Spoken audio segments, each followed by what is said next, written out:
When I got married, I didn't mention that I got $500,000 worth of assets from my late father.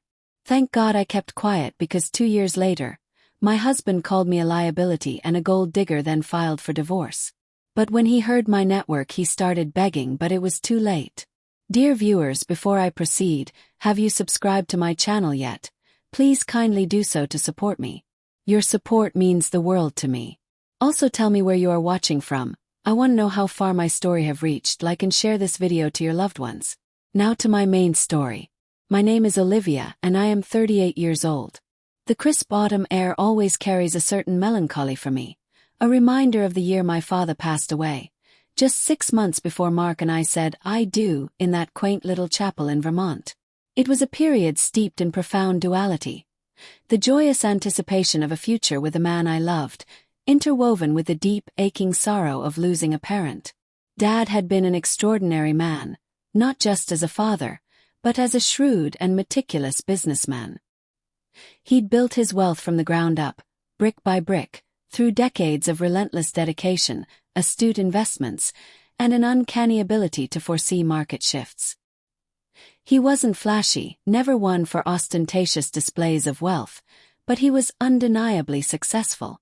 When his will was read, I was genuinely surprised, though perhaps in retrospect I shouldn't have been, to discover the extent of what he had left me. It wasn't just a comfortable sum. It was a substantial portfolio.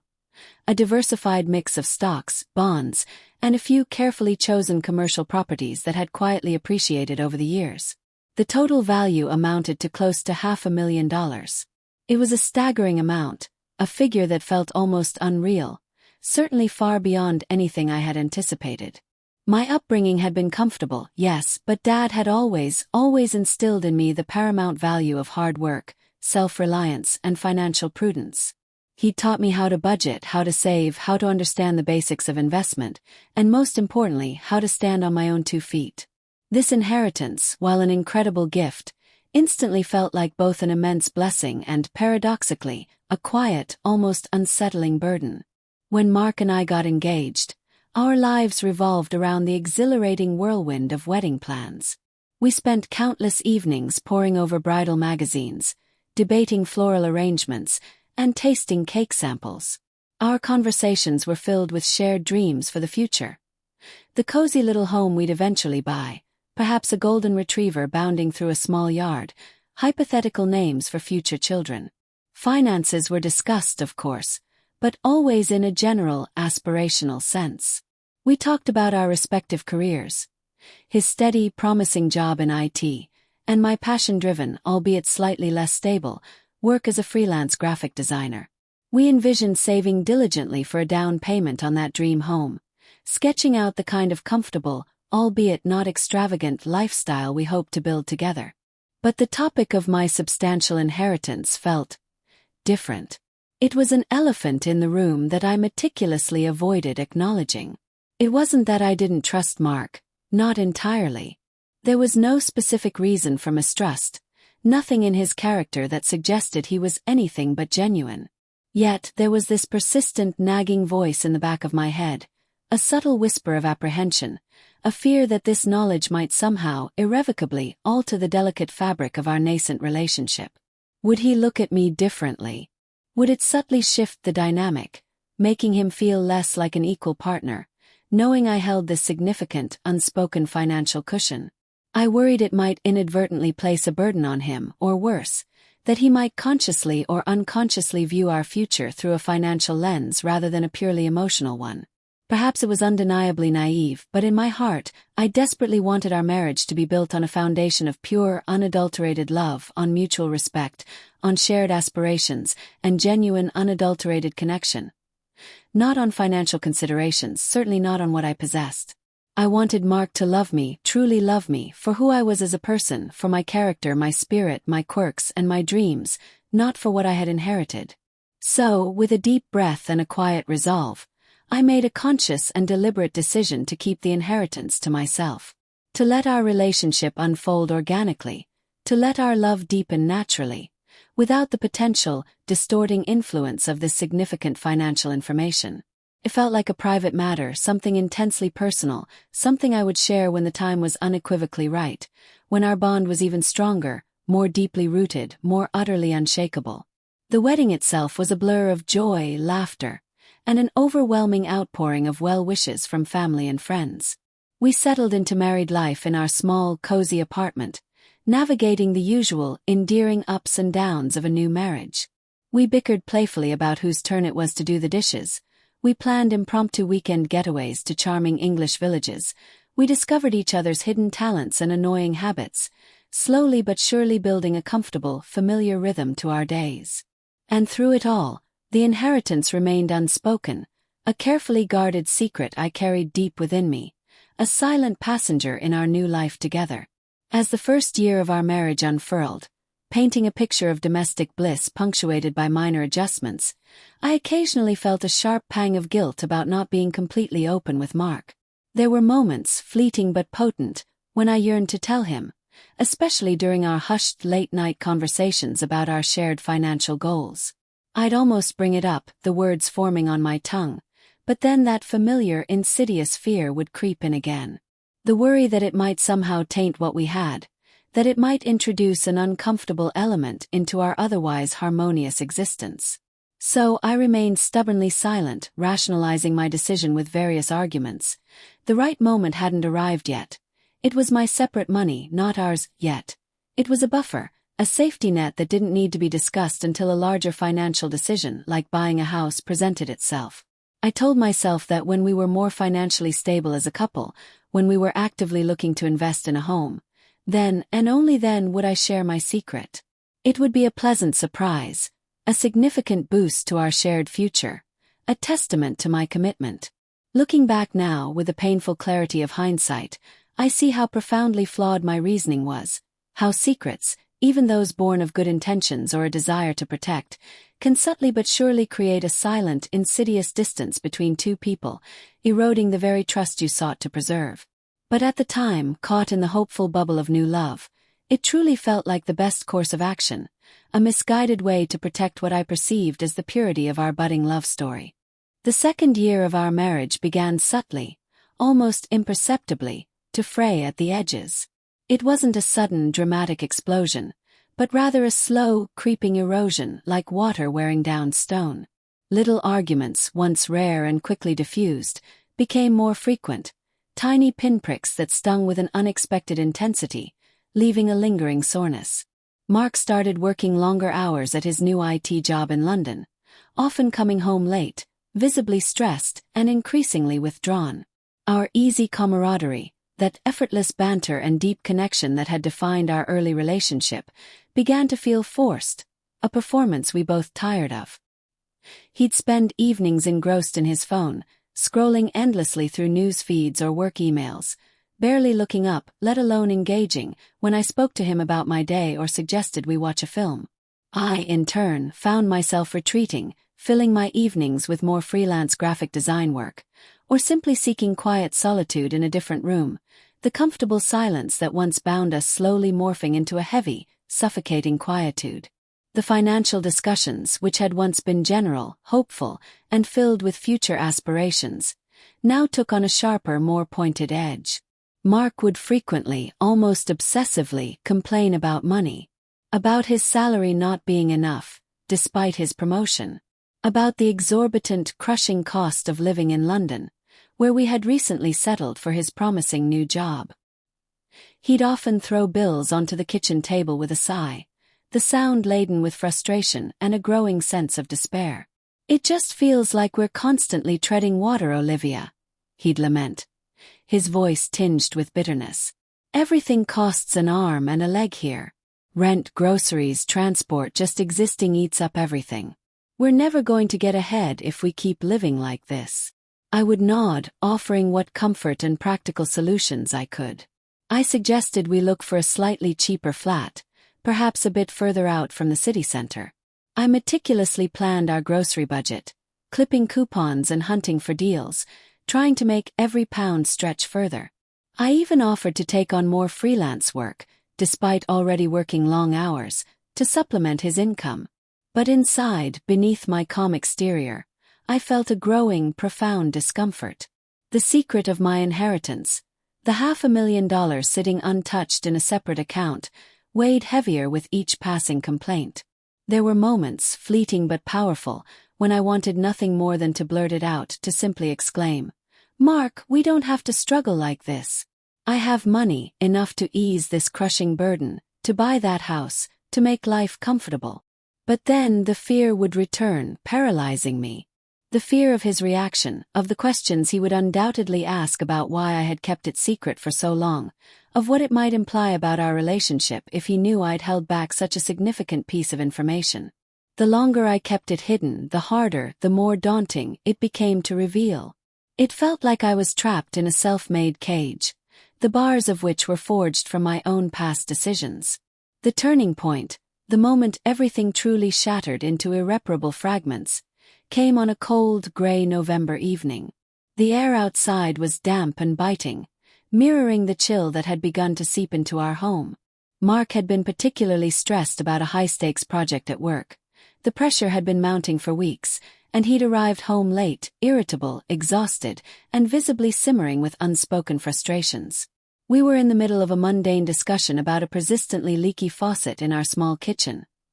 A small, irritating problem that, in retrospect, became the catalyst for a much larger, more destructive eruption. Somehow, the conversation spiraled, escalating rapidly and furiously into a venomous argument about our chronic financial situation. His words, when they finally came, unleashed with a terrifying force, were like a brutal, unexpected punch to the gut.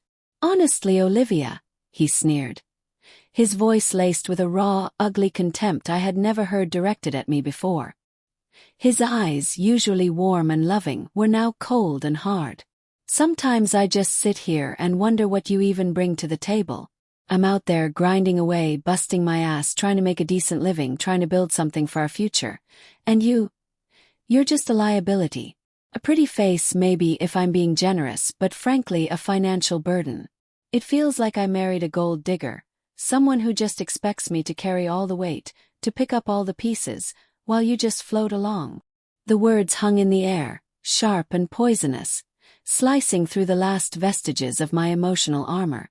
Liability, gold digger. They echoed in my mind, a cruel, mocking chant, stripping away every ounce of self-worth I possessed, every ounce of confidence I had painstakingly built over years.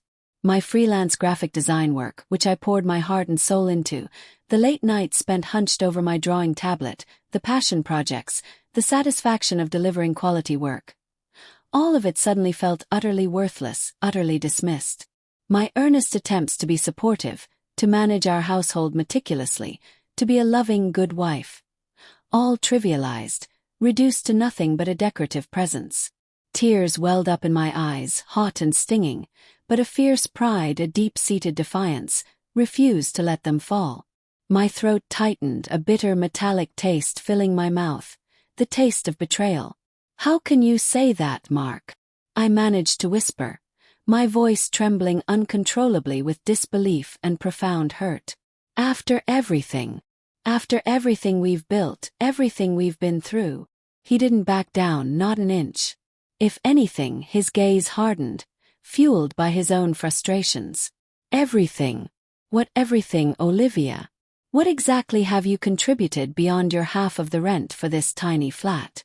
I'm talking about our future, about building something substantial, something tangible, and frankly, I don't see you pulling your weight financially. I don't see any real contribution." His words were a cruel, ironic mockery of the truth, a brutal, almost unbearable irony given the $500,000 secret I held so tightly. In that precise, agonizing moment, something profound and irreversible shifted within me. The love I'd felt for him, which had been slowly but surely eroding with each passing argument and each cold shoulder, now crumbled completely, utterly, replaced by a cold, hard, unyielding resolve. I saw him clearly then, truly clearly, not the charming, kind man I'd married, but a stranger, consumed by bitterness, resentment, and a chilling lack of empathy. The very next day, still reeling from the shock of his cruel, cutting words, still feeling the phantom sting of his accusations, I received the official papers. Mark had filed for divorce. The days following the delivery of the divorce papers were a blur of numb disbelief and a profound sense of emotional concussion. I moved through life on autopilot, each action mechanical, each breath a conscious effort. The cruel words Mark had flung at me, liability, gold digger, replayed in an endless tormenting loop in the echo chamber of my mind. They had burrowed deep, insidious parasites infecting my self-esteem, making me question my very worth. Sarah, my childhood friend, now a sharp, no-nonsense solicitor with a reputation for both fierce advocacy and compassionate understanding, was an absolute godsend during this agonizing period. She listened patiently, her expression one of quiet, simmering fury, as I recounted the bitter, soul-crushing argument, the venom of Mark's accusations still stinging my ears. "Olivia," she said, her voice firm but imbued with a deep, unwavering kindness, "you don't deserve this. Not a single bit of it. No one deserves to be spoken to like that, especially by someone they love. We're going to fight this, and we're going to get you what you deserve, what is rightfully yours." I just nodded, feeling too utterly exhausted, too emotionally drained, to even contemplate the idea of fighting.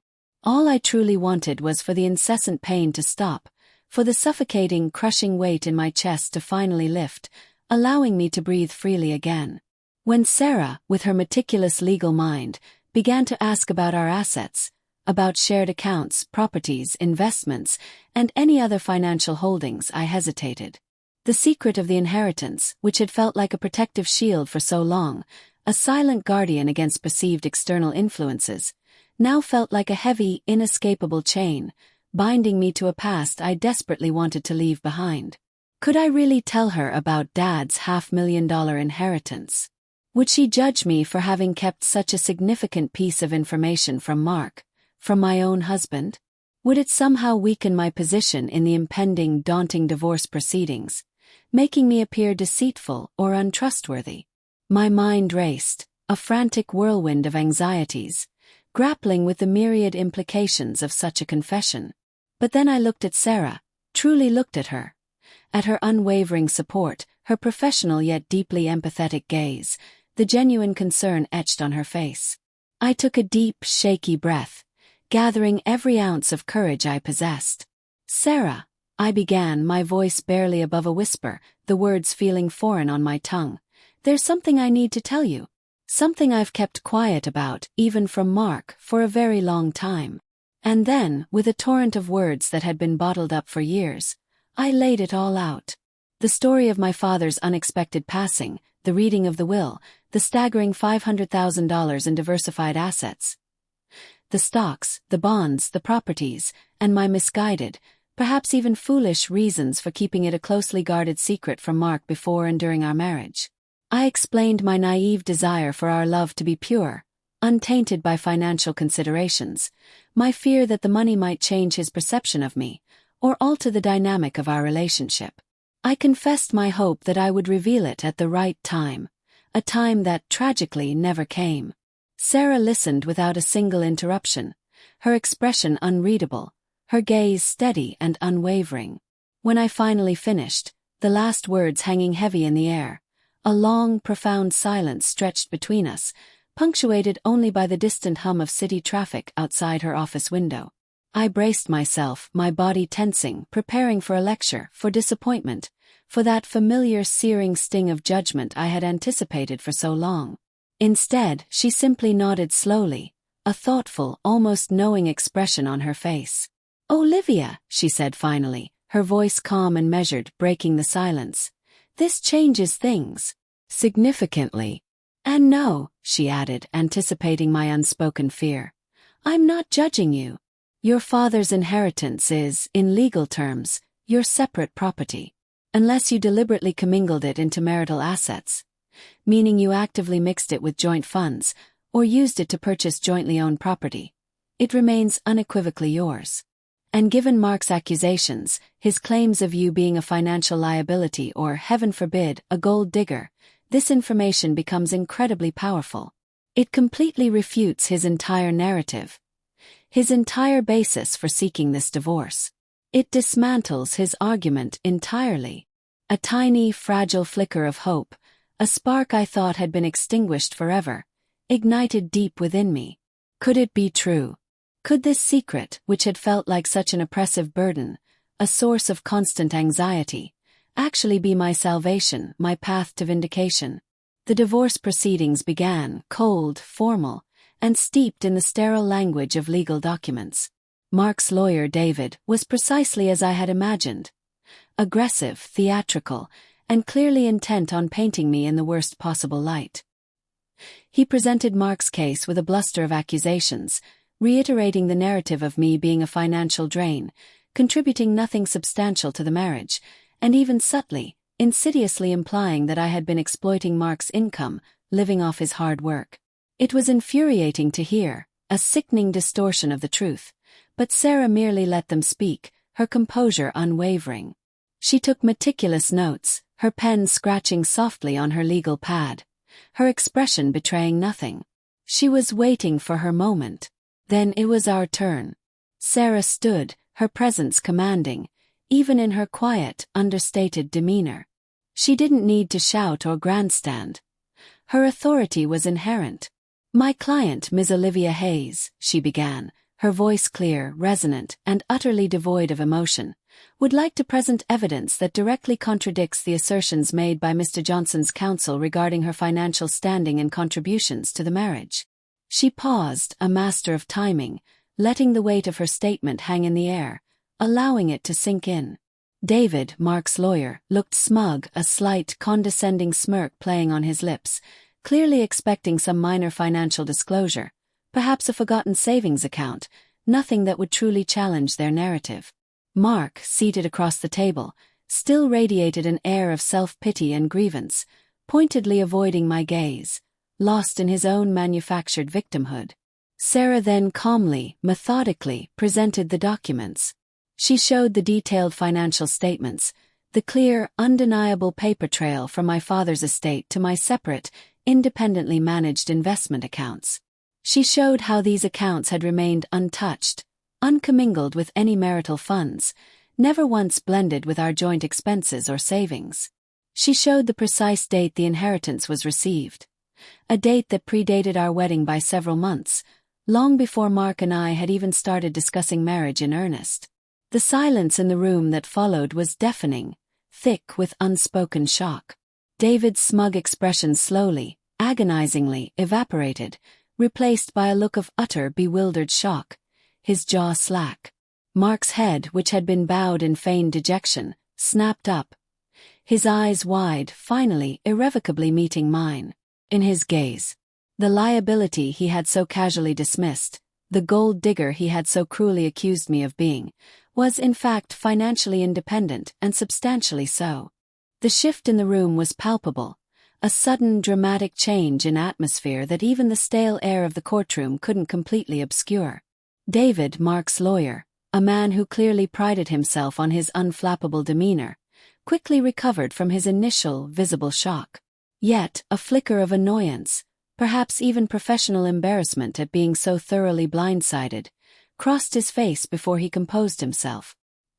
He immediately leaned over, beginning to whisper frantically to Mark, whose own face was now a mask of utter disbelief, openly staring at me as if seeing me for the very first time. The cold, hard fact of my undeniable financial independence, the $500,000 inheritance that I had quietly, meticulously held onto, had just detonated in the sterile courtroom, sending shockwaves through their carefully constructed defense. It wasn't just about the sheer volume of money. It was about the utter, devastating reversal of his entire narrative, the complete and absolute dismantling of his liability and gold digger accusations. The man who had sneered at my perceived lack of financial contribution was now confronted, irrevocably, with the undeniable truth of my substantial, independent assets. Sarah, ever astute, sensing their disarray and the unexpected chink in their armor, pressed on with calm, unwavering precision. She began to methodically outline the legal implications of separate property, explaining how it stood distinctly and unequivocally apart from marital assets. She meticulously, almost painstakingly, explained that since the inheritance was received before the marriage, a fact clearly substantiated by the dated documents, and had been kept in separate, uncommingled accounts, it was by law unequivocally mine. There was no ambiguity, no gray area for them to exploit. Mark, to his credit, usually composed and articulate in professional settings, looked utterly speechless, his mouth slightly agape. He kept running a trembling hand through his hair, a gesture of deep distress. His eyes darting frantically between Sarah, the damning financial documents, and me. It was painfully clear that the devastating reality of the situation was finally, truly sinking in, hitting him with the force of a tidal wave that threatened to capsize his entire sense of reality. The proceedings were adjourned for a short break, a necessary pause allowed by the court to permit both sides to regroup and perhaps, in Mark's case, to grapple with this seismic shift. As I walked out of the courtroom with Sarah by my side, I could feel Mark's gaze, hot and burning, fixed intently on my back, a palpable weight. Just outside the courtroom doors, in the hushed, neutral territory of the hallway, he approached me. His usual confident, almost swaggering stride had been replaced by a hesitant, almost pathetic shuffle. "Olivia," he began, his voice hoarse, rough, and barely recognizable, a stark contrast to the venomous, self-righteous tone he'd used just days, even hours before. He looked small, deflated. All the bluster, all the arrogance had drained out of him, leaving behind a hollow shell. "Can we talk, please? Just for a minute. Away from all this." He gestured vaguely to the closed courtroom doors.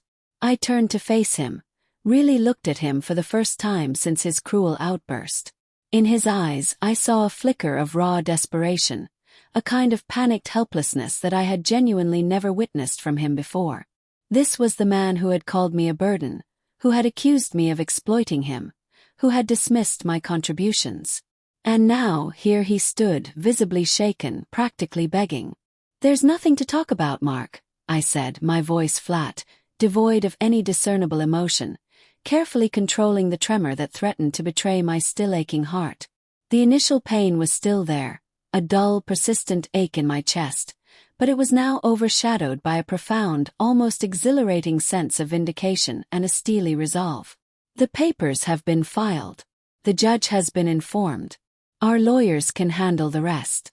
There is nothing left for us to discuss." He wouldn't give up, his desperation overriding any sense of decorum or pride. "Olivia, please." "Had no idea. I swear I had no idea about any of this. Why didn't you ever tell me? This changes everything." His tone was bordering on pleading, a desperate, almost pathetic attempt to rewind time, to somehow undo the colossal damage he had wrought. He clung to the words, "changes everything," as if they were a lifeline. "Changes everything." I echoed, a short, bitter laugh, devoid of any real amusement, escaping my lips. The irony was too stark, too painful. "It changes nothing for me, Mark. Nothing that truly matters. What's done is done. You called me a liability, a gold digger. You filed for divorce because you genuinely believed I was a financial burden, that I contributed nothing of value beyond my presence.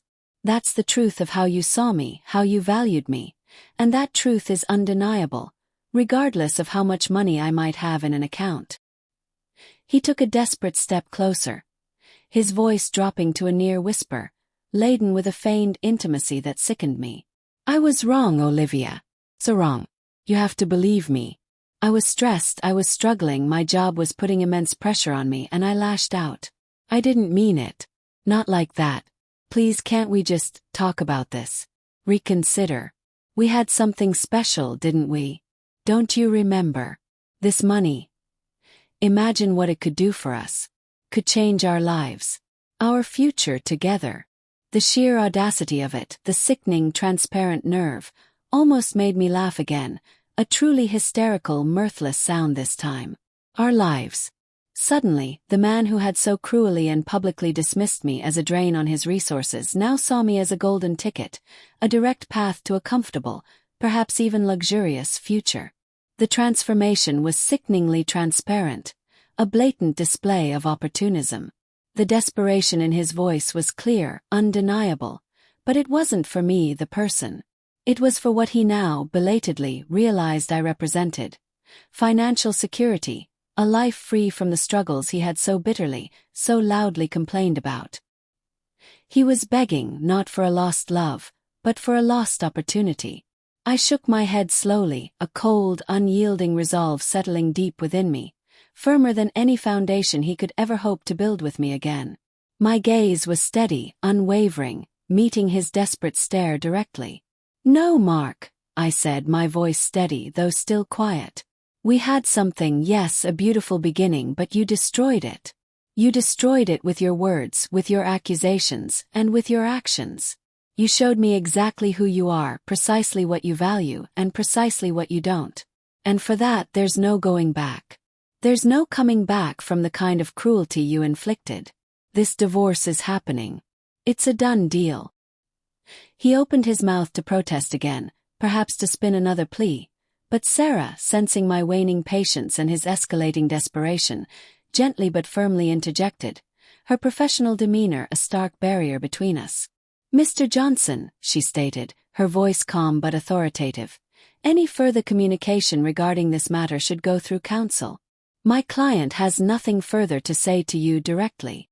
She then placed a comforting, protective hand on my back, gently guiding me away, leaving Mark standing utterly alone in the wide, empty hallway.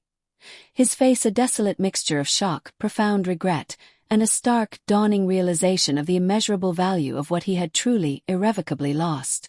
The divorce proceeded with a swift, almost clinical efficiency after that pivotal courtroom revelation. Mark's initial shock, a mixture of disbelief and horror, quickly morphed into anger, then a simmering bitter resentment that he struggled to conceal. But the legal facts were undeniable, a solid wall against his increasingly desperate attempts to twist the narrative. His lawyer, David, tried every trick in the legal playbook, attempting to argue that my inheritance, somehow, should be considered a marital asset, or that I had intentionally misled Mark, deliberately concealing funds that should have been part of their joint financial planning. But Sarah was impeccable, her defense watertight and her arguments irrefutable.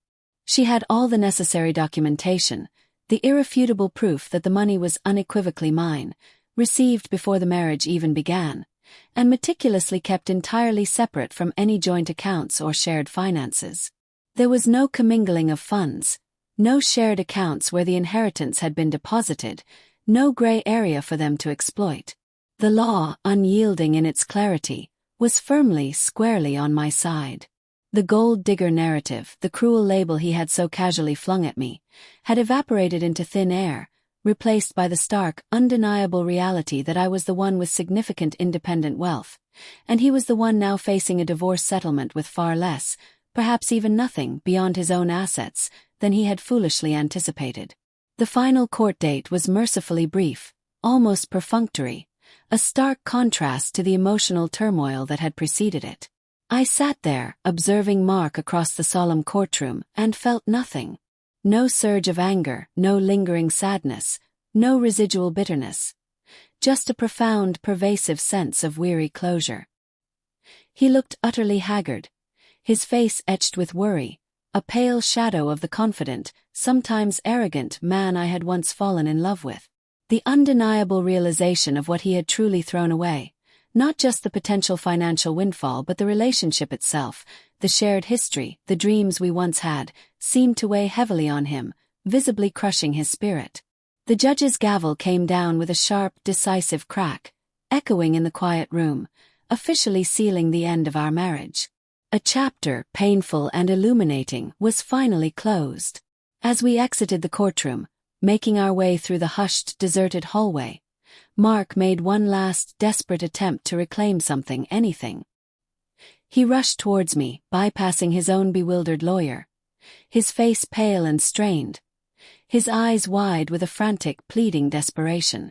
"Olivia, please," he pleaded, his voice cracking with emotion, raw and exposed. "I'm so incredibly sorry. I was an idiot, a complete and utter fool. That money, it doesn't matter, not really. I just miss you, miss us. I miss our life together. Can't we just try to fix this? Can't we just go back to how things were?" His words, once so devastating in their initial impact, now held no power over me. They simply registered, empty echoes in a vast, empty space where my love for him had once resided.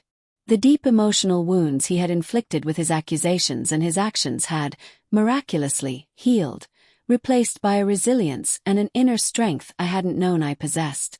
"It's too late, Mark," I said, my voice calm, clear, and unwavering, carrying the weight of absolute finality.